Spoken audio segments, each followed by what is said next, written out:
बंजारा समाजाला काय मार्गदर्शन केलेलं आहे संत सेवालाल महाराज यांनी वेगवेगळ्या रूपाने।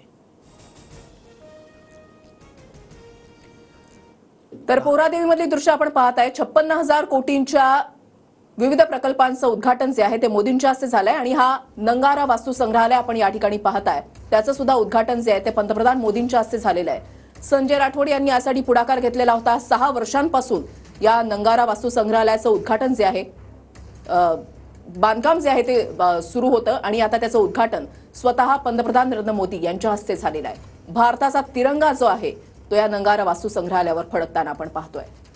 बंजारा समाजाचा इतिहास, बंजारा समाजाची संस्कृती आणि सगळ्या वारशाचं दर्शन या माध्यमातून सगळ्यांना बघता येणार आहे, अनुभवता येणार आहे। या संग्रहालयाच्या माध्यमातून बंजारा समाजाचा सखोल इतिहास आणि संस्कृती लोकांपर्यंत पोहोचवण्याचा एक अनोखा प्रयत्न आहे।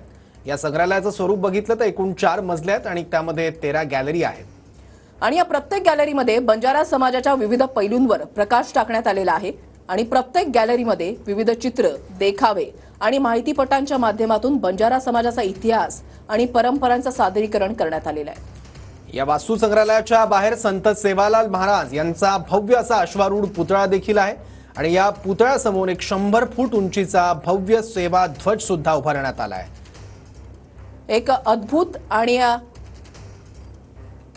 असे वास्तू संग्रहालय जे आहे ते सर्वसामान्यांना पाहता येणार आहे आणि या वास्तू संग्रहालयाच्या माध्यमातून बंजारा समाजाची संस्कृती आणि परंपरा यांचं दर्शन घडणार आहे। संग्रहालयाच्या सुरुवातीला पर्यटक लिफ्टद्वारे 4थ्या मजल्यावर पोहोचतील, म्हणजे 4 मजली वास्तू संग्रहालय जे आहे ते उभारण्यात आलंय।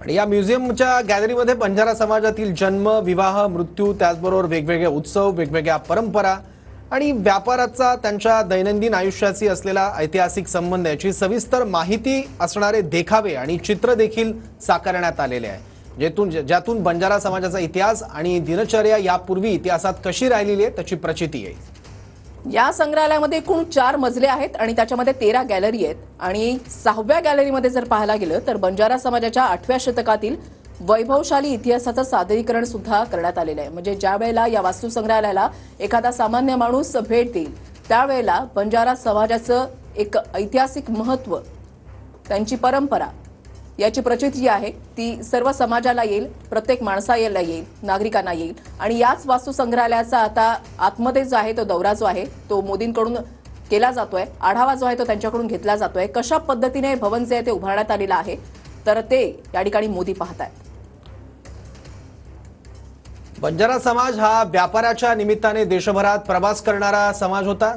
कुठेही स्थिर स्थावर या समाजाला होता येत नव्हतं, पण त्यानंतर ब्रिटिश काळानंतर बंजारा समाज हा यवतमाळ, वाशिम, नांदेड, बीड या सगळ्या भागात स्थिर स्थावर झाला आणि त्यानंतर पोहरादेवी इथे हे धर्मपीठ आकाराला आलं।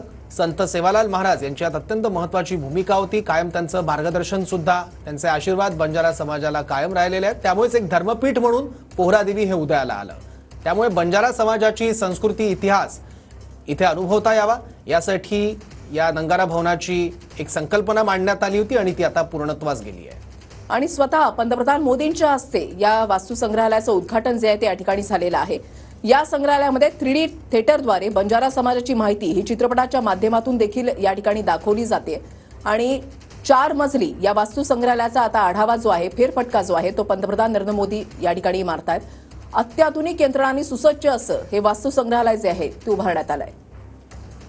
या म्युझियम मधल्या 6व्या गॅलरीमध्ये बंजारा समाजाच्या 8व्या शतकातल्या वैभवशाली इतिहासाचं सादरीकरण सुद्धा केलेलं आहे, त्याचे काही संदर्भ देण्यात आले आहेत। 7व्या गॅलरीमध्ये बंजारा समाज आणि शीख यांच्यातील संबंधांचा ऐतिहासिक आढावा देखील घेण्यात आलाय। विशेष म्हणजे या संग्रहालयात 3D थिएटरद्वारे बंजारा समाजाची माहिती चित्रपटाच्या माध्यमातून सुद्धा दाखवली जाणार आहे। त्यामुळे पर्यटकांसाठी सुद्धा आता हे ठिकाण एक पर्वणी असणार आहे।